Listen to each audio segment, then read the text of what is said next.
দায়িত্ব গ্রহণের পর সচিবালয়ে ব্রিফ করছেন নতুন শিক্ষা উপদেষ্টা অধ্যাপক সি.আর. আবরার। আমরা সরাসরি চলে যাচ্ছি তার বক্তব্যে। আমরা একসাথে বিভাগে ছিলাম, এগুলো অনেক মানে হয়ে যাচ্ছিল এবং gradually we were resigning to the fact বোধহয় আমাদের জীবদ্দশা শেষ হবে এই ধরনের একটা পরিস্থিতির মধ্যে। যে দেশকে আমরা স্বাধীন করেছি, যে মুক্তিযোদ্ধারা স্বাধীন করেছেন, সেই দেশে এইভাবে আমাদের যে সময় যে শেষ হয়ে হবে এটাকে আমরা আমাদের জন্য খুব দুরূহ ছিল।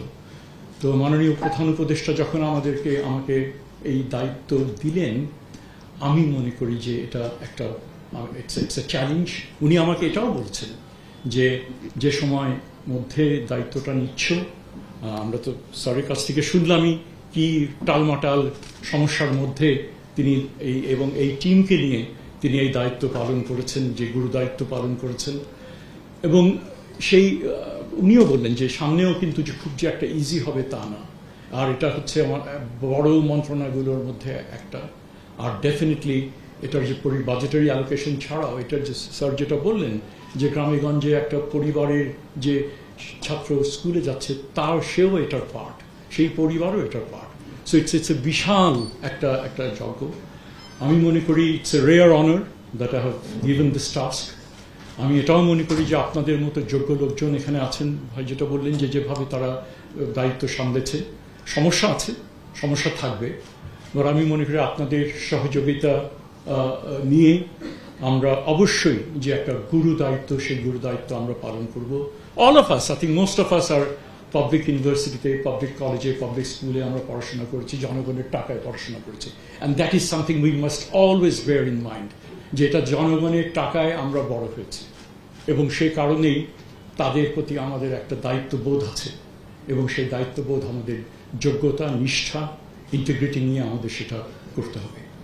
তো এতটুকু আমাকে বিভিন্ন সময় মানে দায়িত্ব পাওয়ার কথা গানাঘুষা যখন চলছে, বিশেষ করে কালকের সন্ধ্যার পর থেকে পত্রিকাগুলো বলেছে আপনার কি করতে চান, আপনার ভিশন কি।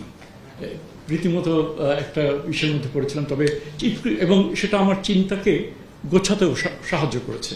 তো সেক্ষেত্রে আমি যেটা বলবো, আমি মনে করি শিক্ষা হচ্ছে সেই বৈষম্যহীন সমাজ গঠনে সবচেয়ে গুরুত্বপূর্ণ বাহন।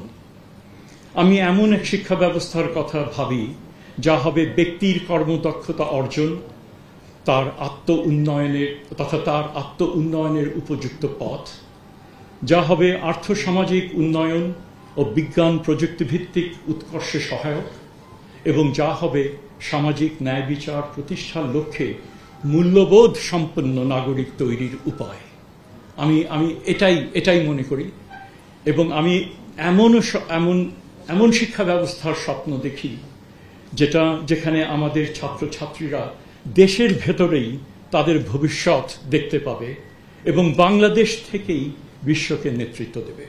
আমি এইটুকুই বলবো এবং আমি মনে করি এটা হয়তো একদিনে হবে না, 1 বছরে হবে না, 5 বছরে হবে না, কিন্তু তার জন্য যে বেস যেটা তৈরি করে দেওয়া এবং তার যে অলরেডি উদ্যোগ অনেকগুলো নেওয়া হয়েছে, আমরা মনে করি অনেক কিছুই আছে যেগুলো হয়তো 8-10 মাসের মধ্যে যায় সরকারের মেয়াদকালীন সময়। যেটা বললেন যে ছোট ছোট বিভিন্ন জায়গায় নানান রকমের রাষ্ট্র হয়তো আছে, সেগুলোকে ঠিক করে সেটাকে কার্যকর করা, দ্যাট ইজ দ্য গোল। এই ধরনের যদি দায়িত্ব নেওয়ার পর ব্রিফিং করছিলেন নতুন শিক্ষা উপদেষ্টা, আমরা এতক্ষণ সেখানেই ছিলাম।